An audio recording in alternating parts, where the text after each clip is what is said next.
Bienvenidos a un nuevo programa Sociedu Podcast, dirigido por el estudiante Samuel Cárdenas. En este día hablaremos sobre los paradigmas educativos y cómo influencian a nuestra sociedad actual, hablando temas también basados en la película La Educación Prohibida y los modelos educativos que presentan Japón y otros investigadores. Este podcast está dirigido a todos aquellos que están en formación para convertirse en docentes, para llegar a ser en aquellos que forjarán el camino de las siguientes generaciones a través de la educación. Y es por ello que comenzamos con la pregunta: ¿cuál es la diferencia entre un profesor y un maestro?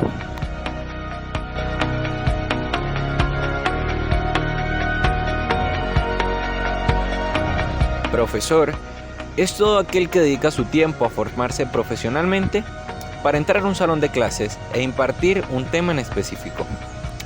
Ahora bien, un maestro es todo aquel que dedica su vida, su tiempo, su esfuerzo, todo lo que es para que otros logren el éxito, para empujar e impulsar a niños, a jóvenes y a cualquier otra persona a que alcance su máximo nivel de éxito, a que dé lo mejor de sí.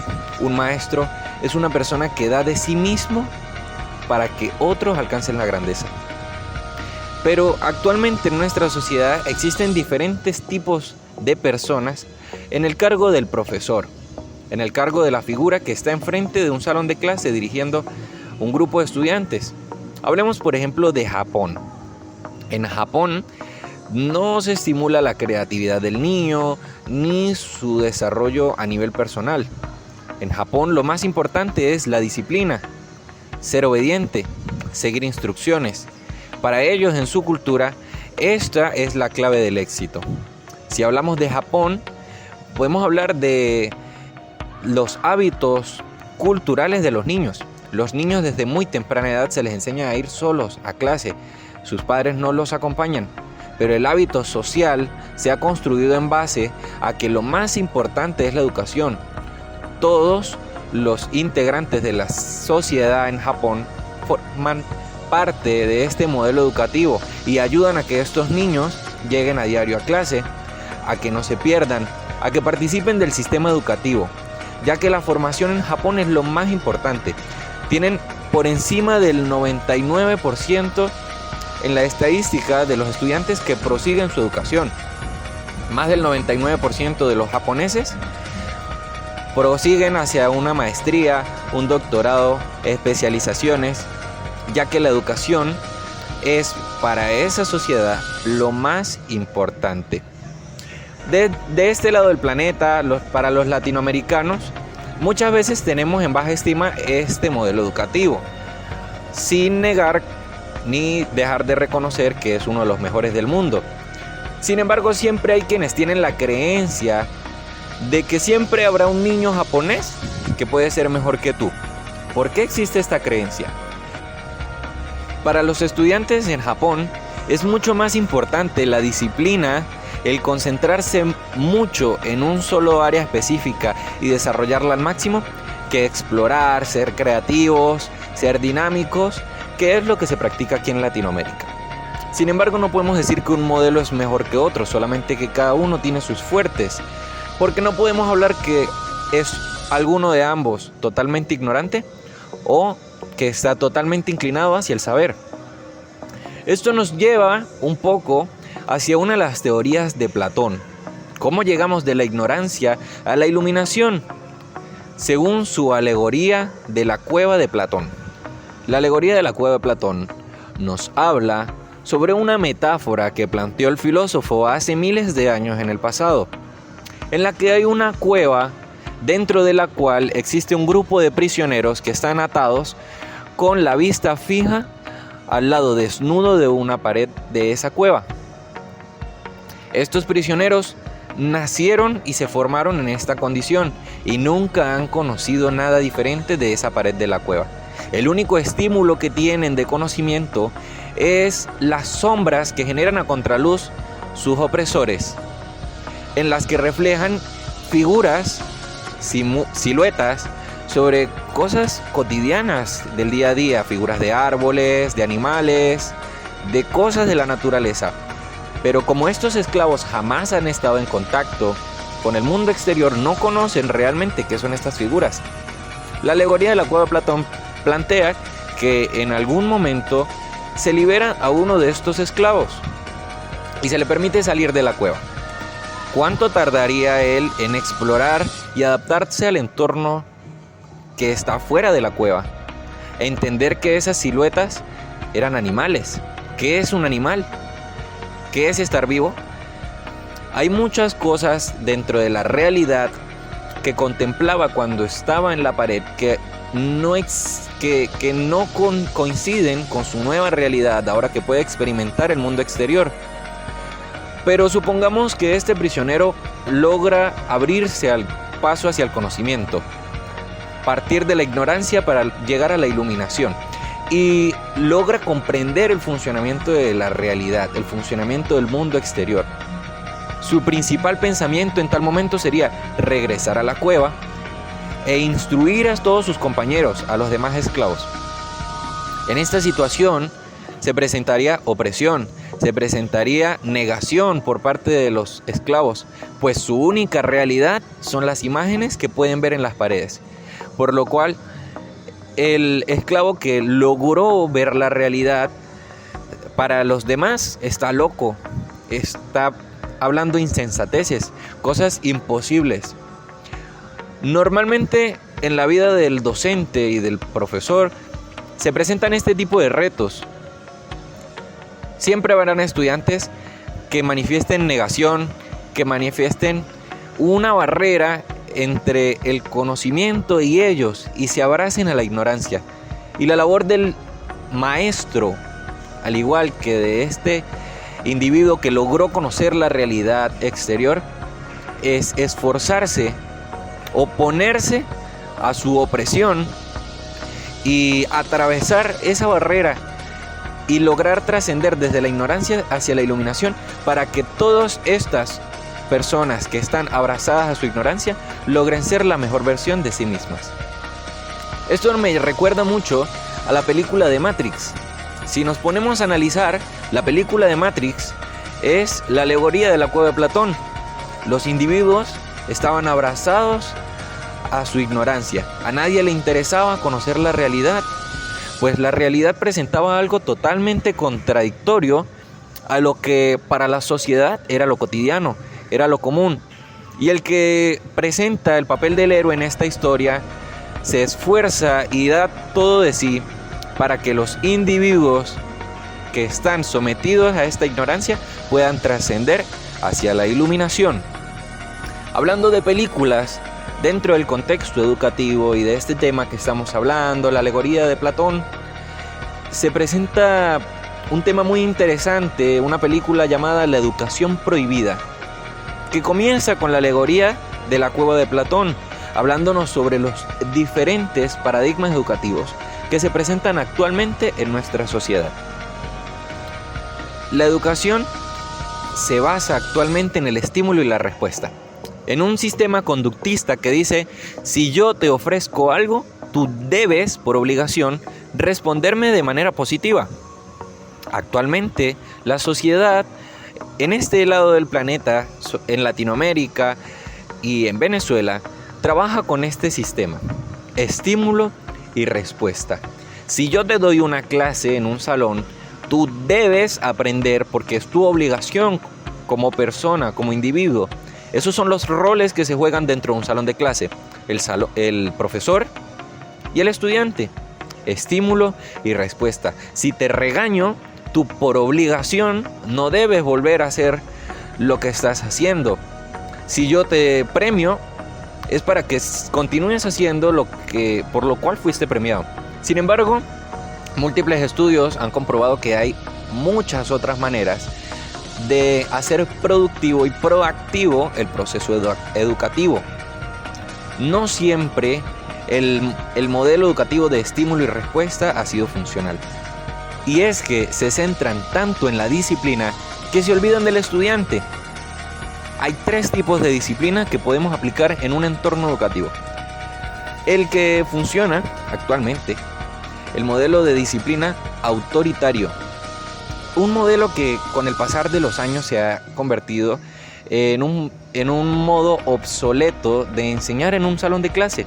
La disciplina autoritaria dicta que hay una figura de un profesor, quien tiene total autoridad y total conocimiento dentro del salón, y la figura del alumno, la hoja en blanco, el que debe obedecer, prestar atención, mantenerse en silencio y sobre todo ser obediente a cualquier instrucción dictada por su profesor. Este modelo con el pasar de los años se ha ido volviendo obsoleto, ya que la sociedad evoluciona, avanza y muchos institutos educativos se han estancado en ejercer la disciplina autoritaria. Tenemos también la disciplina funcional, un modelo práctico que dicta que la disciplina se escoge en común acuerdo, que todos los individuos forman parte de y que todos tienen voz, que todos tienen la oportunidad de participar y construir como una comunidad la disciplina a la cual todos serán obedientes. También existe la autodisciplina, que es la que construye cualquiera de estos otros 2 modelos. En la autodisciplina, cada individuo es consciente de su propia existencia y de su evolución, es consciente de sí mismo y de su entorno, lo que lo rodea y de cómo puede aprender de los estímulos que están en su entorno. El sistema busca definir actualmente al estudiante con un número, incluso llegando a definir con un número su calidad como persona. Pero recordemos que todos los estudiantes son diferentes, todos los niños son diferentes, cada ser humano es individual, es un ser lleno de maravillas, de características únicas que comprenden un ser maravilloso. Sin embargo, si nos olvidamos de esto y queremos calificar a todos los individuos por igual con el mismo estándar numérico, ¿a qué vamos a llegar? ¿A decir que unos son mejores que otros? ¿O a simplemente chocarnos con la realidad de este paradigma educativo y entender que cada individuo es diferente y que todos pueden aprender, pero no de la misma manera? ¿Por qué existe la guerra? ¿Por qué hay problemas sociales entre culturas, entre sociedades, partidos políticos, tantas cosas? Los seres humanos nos hemos sumergido en un mundo lleno de conflictos. ¿A causa de qué? Muchos afirman que es a causa de una falta de visión en el proceso educativo. Aquellos países más estables y con mayor seguridad a nivel mundial son aquellos que invierten mayor parte de sus recursos en su educación. Actualmente la sociedad nos educa para ser competitivos, no para ser pacíficos. Y recordemos que la competencia es el principio de toda guerra. Así que, ¿cómo funciona la sociedad? ¿Cómo funciona la educación? Todos formamos parte indistintamente de una nación, de un país, de un territorio con una ley, de una nación. Esta nación tiene un dirigente que administra los diferentes organismos que forman parte de la organización interna de este país.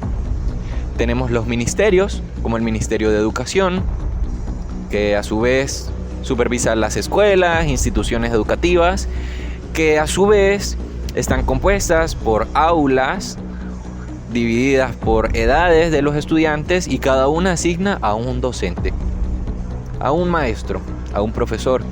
Si nos ponemos a sacar cuentas, ¿cuántos profesores hay en un país? ¿Cuántos ejercen? ¿Cuántos salones de clase hay? Podemos notar que la educación está dividida en muchos, pero muchos grupos pequeños, dirigidos por un único gobernante en cada nación. Inclusive algunos gobernantes en muchos países se ponen de acuerdo, por lo cual podemos concluir con todo esto de cómo funciona la sociedad y la educación, que hay un mismo dirigente para todas las escuelas, dan un tema en específico. que se lo hacen llegar al Ministerio de Educación. El Ministerio de Educación se encarga de distribuir este temario a las escuelas y las escuelas de repartirlo a cada uno de los docentes. O sea que realmente la labor del docente no es lograr que el niño, que el estudiante desarrolle su máximo potencial, sino la labor del docente es entrar a un salón de clase en un horario determinado con la mayor cantidad de estudiantes posibles e impartirles un tema específico que le ha definido el Ministerio de Educación y que a su vez se lo ha estipulado el gobierno de esa nación. Actualmente no formamos personas exitosas en nuestra sociedad, formamos trabajadores útiles. Si nos ponemos a analizar, los sistemas educativos realmente no forman personas que piensen, personas que sean creativas, que tengan iniciativa. Forman trabajadores con habilidades útiles para ser utilizados por el sistema. La escolarización es lineal, es un proceso donde entras en primer grado, donde debes aprender las áreas específicas de primer grado y así consecutivamente en segundo, en tercero. Si no pasas quinto grado no llegarás a sexto, si no pasas de sexto grado en Venezuela, pues tristemente no pasarás al bachillerato, a la secundaria, y si no pasas la secundaria no llegarás a la universidad. El proceso de escolarización es lineal, conlleva pasos. Sin embargo, el aprendizaje, el cual es una virtud cognitiva de la cual participamos todos los seres humanos, no es lineal. Hoy puedo aprender los colores, mañana los animales. Tal vez dentro de 10 años esté aprendiendo a leer y escribir. ¿Por qué existe un orden? ¿Por qué tenemos que definir a través de la escolarización qué es lo que debo aprender? Claro está que el cerebro trabaja mediante un proceso evolutivo y que están las etapas del aprendizaje, eso está claro. Pero ¿por qué tenemos que exigirle un tema en específico al estudiante? ¿Por qué no permitimos que el estudiante aprenda lo que su cerebro está dispuesto a aprender? En vez de esto le obligamos a aprender lo que el sistema le dice al maestro que debe enseñarle al niño. Y esto eventualmente se convierte en un sistema mediocre. Y ya que estamos aquí conversando con los futuros docentes de nuestra sociedad, este es un mensaje que tal vez en algún momento les será muy útil reproducírselo a algún representante de sus estudiantes. El hogar es la primera escuela del niño. El hogar es el responsable del niño. El hogar es la base, es la célula donde se forma el niño. La escuela no es una guardería, la escuela es ese ambiente donde el niño puede reforzar lo que aprende en su hogar. Si su papá y su mamá no se hacen responsables del niño, no esperen que el docente en el salón de clase junto con 30 niños más lo logre. La labor del docente es guiar al estudiante a su máximo potencial, pero los principios, valores, saberes básicos que son necesarios como individuo dentro de la sociedad, los inculca el hogar, los inculca la relación, el amor, el convivir con papá y mamá. Y eso no lo puede reemplazar ningún sistema, ninguna escuela, ninguna institución. Y es que hemos convertido actualmente las escuelas en una necesidad, en algo que más que ser una herramienta para la educación, lo hemos convertido en una guardería, en un ambiente de opresión social, en una necesidad no para aprender, sino para consumir el tiempo del estudiante. Hemos convertido las escuelas en cárceles. Y la educación, tristemente, como consecuencia, se ha convertido en un proceso de adiestramiento canino. Niño, siéntate, escribe, agarra lápiz así, copia lo que está en el pizarrón, sal al recreo, merienda, come, haz lo que te digo, respeta, presta atención. ¿Cómo hemos pasado de un modelo que hace 1000 años funcionaba tan eficientemente, donde la interacción entre la familia, el maestro y el niño era tan sana y tan fluida que formábamos los mejores científicos de la era, personas brillantes? Actualmente hemos convertido las escuelas en cárceles, en ambientes tétricos y depresivos para el estudiante. Y es que si le exigimos al niño más de lo que él puede dar, más de lo que sus habilidades cognitivas pueden procesar. Eventualmente el proceso de aprendizaje se convierte en fastidioso, se convierte en una tortura, y al individuo, al niño, al estudiante, él poco a poco pierde el interés por aprender.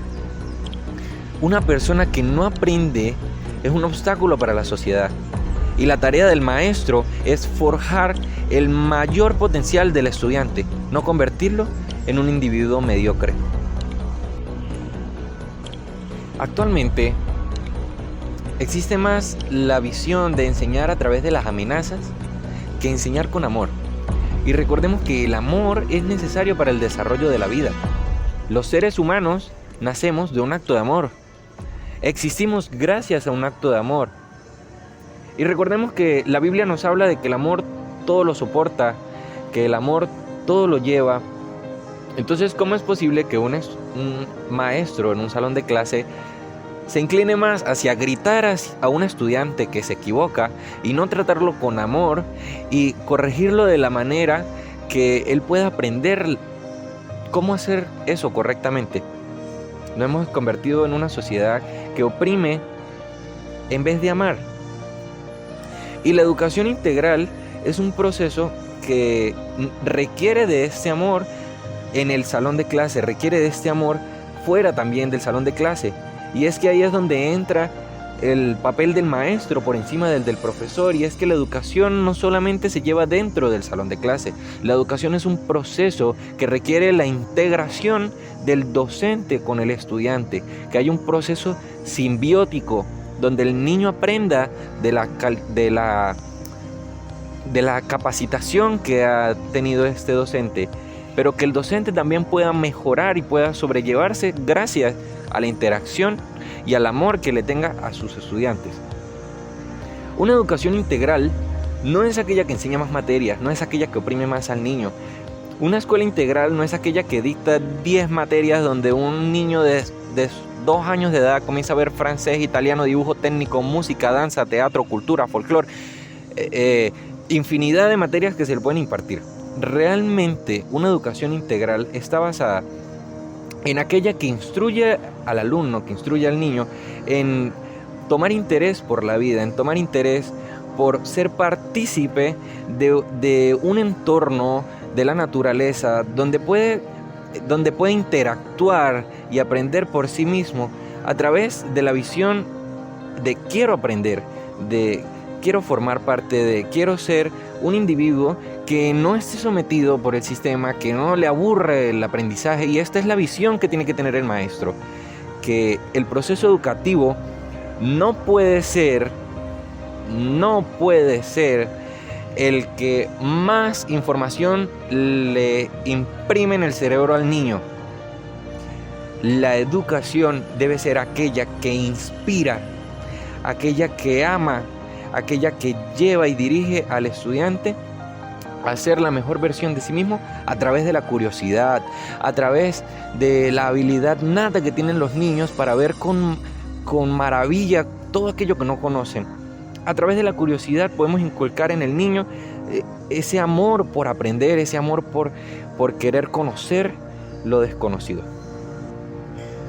A todo esto es necesario que construyamos un nuevo paradigma educativo de la mano del estudiante. Lo más importante es el estudiante, no podemos omitirlo durante este proceso. Es necesario que construyamos un nuevo sistema educativo donde lo más importante sea el niño y no el tema que se va a impartir en la clase. Es necesario romper con esas barreras preestablecidas por los sistemas a nivel nacional e internacional que dicen que la figura autoritaria dentro del salón es el docente, es el maestro. Realmente el niño también tiene voz. El docente aprende del niño, no solamente el niño del docente. Y es que la educación es un proceso bilateral, donde se comparten conocimientos, donde debe haber interacción, donde debe haber una activa participación por parte del docente y por parte del estudiante. Es necesario un nuevo paradigma actualizado que genere nuevas estrategias para el aprendizaje, de la mano de la tecnología, de la mano de la convivencia y el amor con los niños. Es necesario un cambio. Es necesario que la gente deje morir ese modelo antiguo de educación para que nazca y florezca una nueva sociedad donde lo más importante sea la educación, donde lo más importante sea el niño. Y es por ello que en este programa, Paradigmas Educativos, nos planteamos esta. ¿Qué espera ser? ¿Un profesor o un maestro?